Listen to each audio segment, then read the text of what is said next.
Toastmaster of the day would have read. In 1975, Ntoke Zangi wrote a court poem for colored girls who have considered suicide when the rainbow is enough.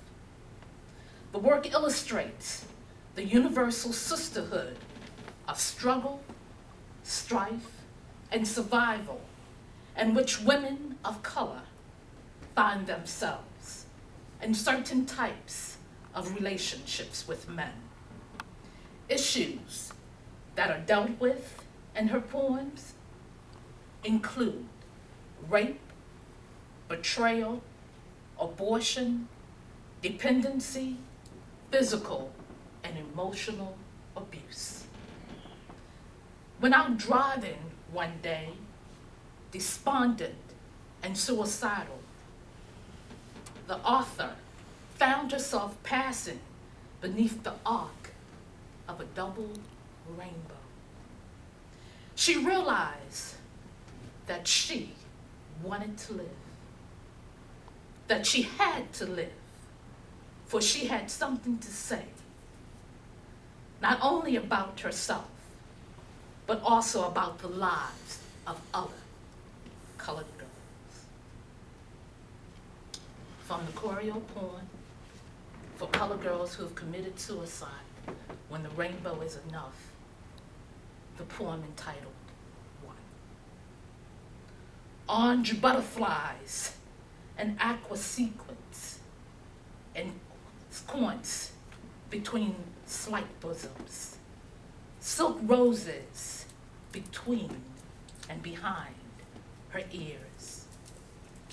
The passing flower of Southwest Los Angeles walked down Hoover Street, past dark, shuttered houses where women from Louisiana shelled peas round 3 o'clock and sent their sons whistling to the store for fatback and black-eyed peas. She glittered in heat and seemed to be looking for rides when she wasn't, and absolutely eyed every man who wasn't lame white and nodding out. She let her thigh slip from her skirt, crossing the street. She slowed to be examined, and she never looked back to smile or acknowledge and sincere, "Hey, mama," or to meet the eyes of someone purposely finding something to do. She was sullen, and the rimstones etching the corners of her mouth suggested tears, fresh kisses that had done no good. She always wore her stomach out, lined with small, iridescent feathers. The hairs round her navel seemed to dance, and she didn't let on that she knew. From behind her waist was aching to be held, the pastel ivory drawn to her shoulders, to be brushed with lips and fingers, smelling of honey and Jack Daniels. She was hot. She was deliberately coquette, who never did without what she wanted, and she wanted to be unforgivable. She wanted to be a memory, a wound, to every man arrogant enough to want her. She was the wrath of women in windows, fingering shades of lace curtains, camouflaging despair and stretch marks. She glittered honestly.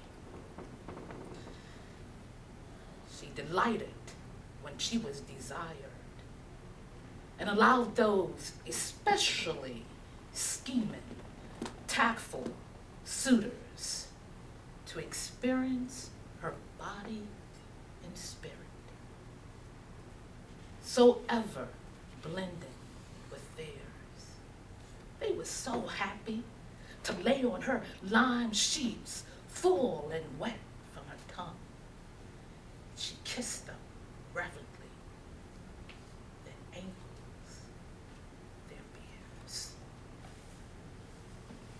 At 4:30 in the morning, she would rise, moving the arms and the legs that entangled her, affirming the sculptured man, and make herself a bath of deep Egyptian crystals and Florida water to remove his smell, to wash away the glitter, to watch the butterflies melt into suds and the rhinestones fall from her buttocks like soft petals into the Missouri water.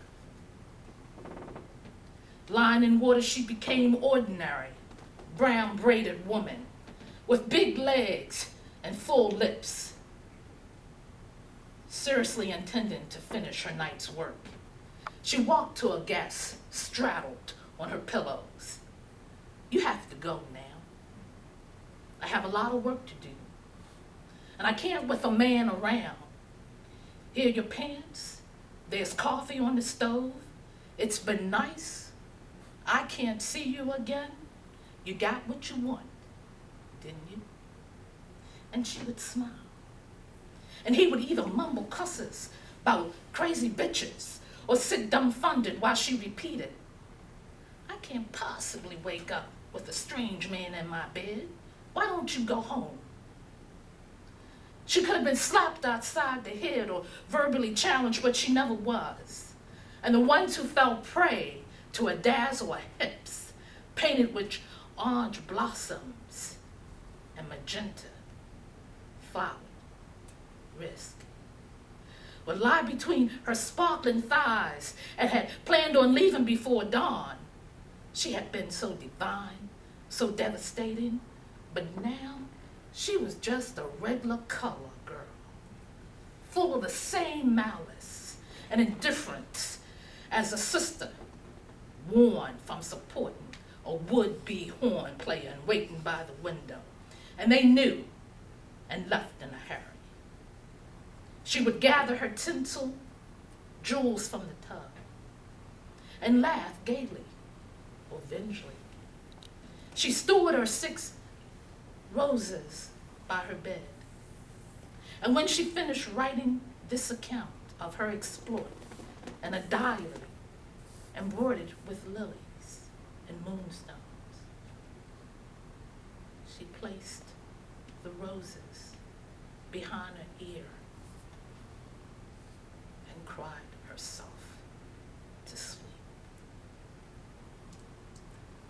This is for the color girls who have considered suicide when the rainbow is enough. But they have kept